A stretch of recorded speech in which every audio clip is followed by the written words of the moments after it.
The chilling events of that fateful Christmas in 1990 are etched into the deepest recesses of my memory, forever haunting my dreams and leaving an indelible mark on my soul. Christmas was supposed to be a time of joy and celebration for the Tita family, nestled in the tranquility of their cabin near Oakley in Weber Canyon, Salt Lake City. My sister Trish and I, filled with anticipation, were eager to join our extended family at the cabin, a remote haven they affectionately named Tita's Tranquility. Little did we know that this serene retreat would transform into a scene of unimaginable horror. As our family ventured into the city for some last-minute holiday shopping, two sinister figures, Vaughn Lester Taylor and Edward Stephen Deli, stumbled upon our isolated haven. These parolees, on the run from their halfway house, sought refuge in Tita's Tranquility, setting in motion a sequence of events that would shatter our lives. The cabin, adorned with Christmas warmth, became a sinister backdrop for the unfolding nightmare. The invaders, fueled by malevolence, documented their desecration on the family's video camera, callously mocking the holiday season. Little did we know that their nefarious intentions extended beyond robbery. As we returned from our shopping trip, the air of joy swiftly transformed into an oppressive darkness. A frizzy-headed man in a gray sweatshirt, Vaughn Taylor, emerged from behind the refrigerator, his pistol pointed at me. Trapped in our winter haven, my mother and grandmother faced another assailant with thick Coke bottle glasses. The atmosphere shifted from a peaceful Christmas retreat to a realm of pure terror. Vaughn Taylor, driven by a diabolical agenda, revealed his intent to shoot us in the name of his devilish worship. The first shots rang out at around 3:30 p.m., leaving my mother and grandmother lifeless on the cabin floor. As I pleaded for mercy, the invaders reveled in their newfound power, knowing that my father and sister would soon return, unsuspecting of the tragedy awaiting them. The impending doom unfolded as my father and sister arrived, their joyous reunion cut short by the malevolent duo. Forced to kneel in the cabin's main room, we watched in horror as Edward aimed his pistol at my father's head. Miraculously, the first shot misfired, a cruel twist of fate that momentarily spared us from further tragedy. In the haze of bloodlust, the invaders escalated their brutality. They doused the cabin in gasoline, set it ablaze, and forced us onto snowmobiles, ensuring our compliance. Tita's Tranquility, once a haven, now echoed with the gunshots that signaled our descent into the abyss. The sound of gunshots reached a distant neighbor, prompting them to alert law enforcement. Trish and I, now under the captor's control, clung to the hope of escape. Frantically riding snowmobiles towards the highway, we encountered a stroke of luck. Our Uncle Randy, unaware of the horrors we faced, waved at us. Suppressing our terror, we ignored his greeting, realizing that our lives depended on our composure. As the captors forced us into a family vehicle, our uncle witnessed the charred and bloodied figure of my father on a snowmobile. Miraculously, he had survived the gunshot and the fiery ordeal, becoming our unexpected beacon of hope. Uncle Randy, equipped with an old-style cellular phone, raced after our kidnappers while contacting law enforcement. A high-speed chase ensued, culminating in the apprehension of Vaughn Taylor and Edward. Trish and I were safe, but the nightmare had left an indelible scar on our souls. Legal proceedings followed, with Vaughn Taylor initially receiving a death sentence, later overturned but eventually reinstated. Edward, convicted of second-degree murder, faced a life sentence. The courtroom drama unfolded, with my father's testimony serving as a testament to our resilience. A decade later, Edward sought redemption in a letter to me, and in an extraordinary act of mercy, I forgave him while acknowledging the justice served by his imprisonment. Vaughn Taylor's relentless appeals, claiming brain deficiencies and manipulation, shocked us, but justice prevailed as he found himself back on Utah's death row. In the aftermath of the heinous crime, Trish and I refused to be defined by the horrors we endured. Tita's Tranquility was rebuilt, a symbolic act of reclaiming our sanctuary. My father, Rolf Tita, became our hero, embodying resilience and bravery in the face of unspeakable evil. While the scars of that December afternoon remain, we chose not to let the darkness overshadow our lives. Our family's journey is a testament to the enduring power of hope, resilience, and the unwavering human spirit.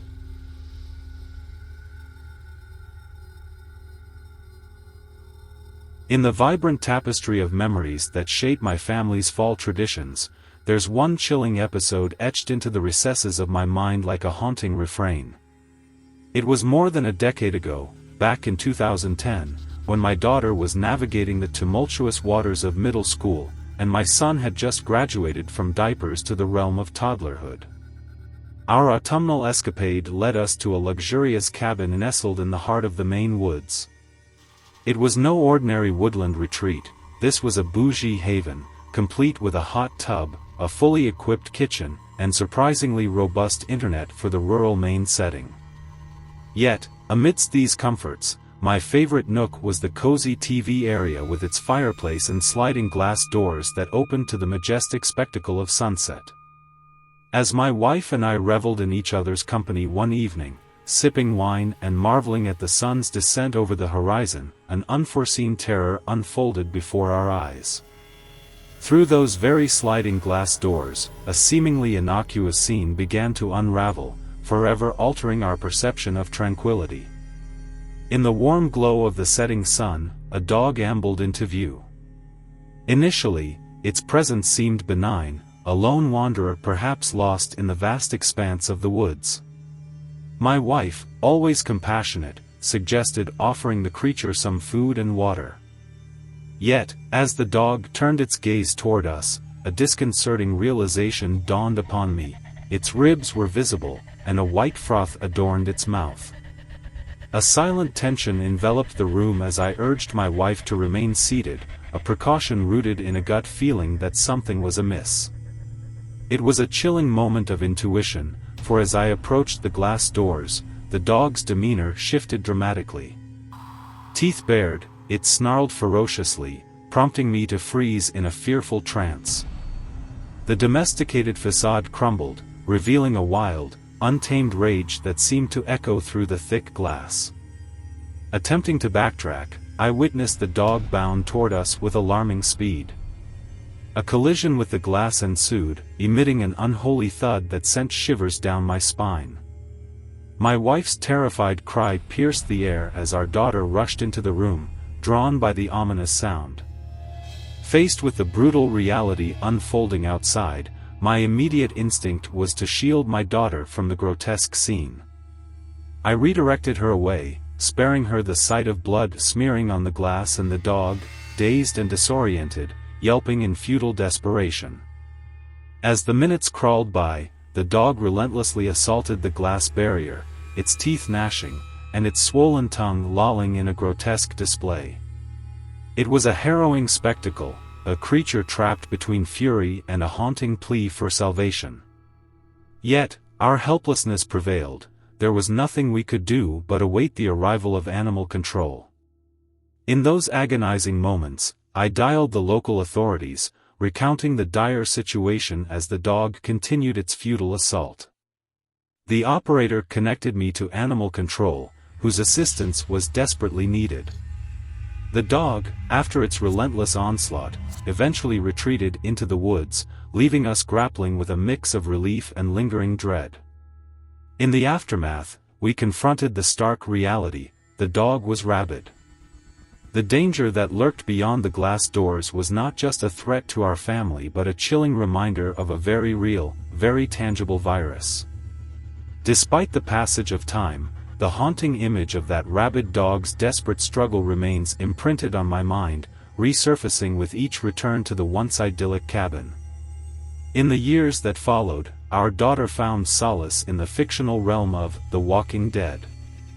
A peculiar irony unfolded as she immersed herself in tales of a fictional zombie apocalypse, seemingly oblivious to the parallel between the show's premise and the visceral fear we encountered in the Maine woods. Navigating the delicate conversation, we unraveled the layers of fear and reality, explaining the gravity of rabies and imparting the importance of identifying signs in animals. The line between fiction and our own unsettling encounter blurred, underscoring the inherent fears that reality can manifest. The story, however, extends beyond our familial narrative, resonating with the broader tapestry of life on Earth. The specter of a zombie virus exists not in the realm of fantasy but in the insidious reality of rabies. It's a chilling truth that lurks in the shadows, a reminder that the boundary between fiction and reality is often thinner than we dare to acknowledge. As autumn returns each year, bringing with it the fiery hues of falling leaves, so too does the memory of that fateful evening. The cabin in the Maine woods, once a symbol of serenity, now carries the weight of an indelible encounter, a visceral reminder that nature's beauty can unravel into primal terror, lurking just beyond the sliding glass doors.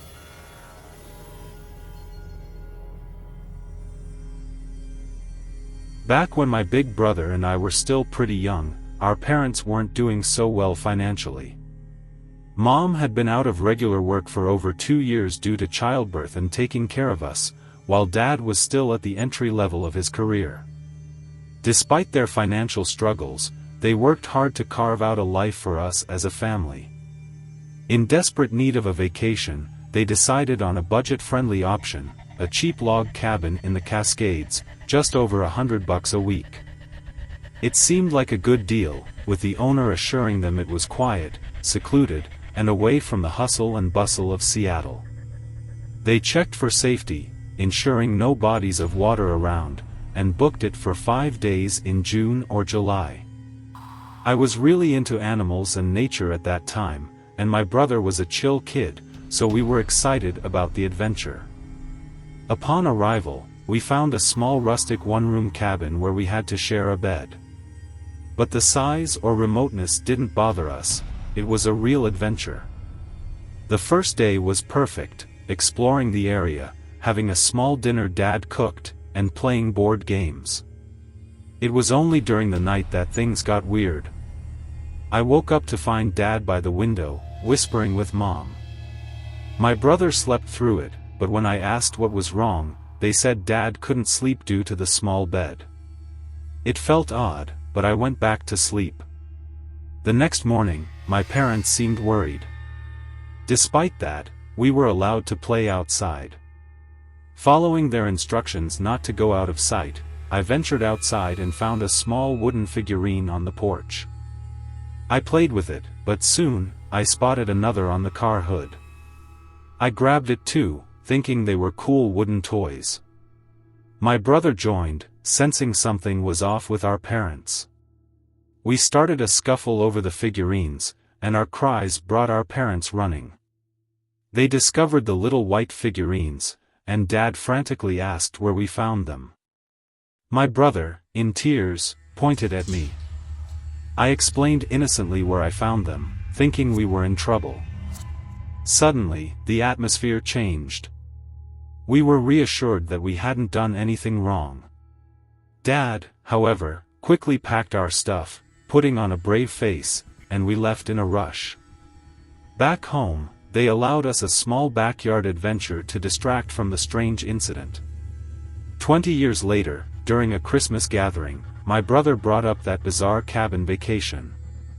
I hadn't forgotten the figurines, but he wasn't sure if I stole them. That's when our parents exchanged a look, and Dad decided to spill the whole story. It turned out that Dad had heard someone outside the cabin the night before, prompting him to be on guard with an old kitchen knife. They debated staying for another night but never got that far. The bone figurines were a sinister revelation, not wood, but bone. They recognized the potential danger and decided to leave immediately, not willing to risk our safety. Reflecting on it, I respect their quick decision. Real-life situations demand swift action, unlike horror movies where characters often make foolish choices. It was a chilling vacation memory, revealing a side of danger we were fortunate to escape.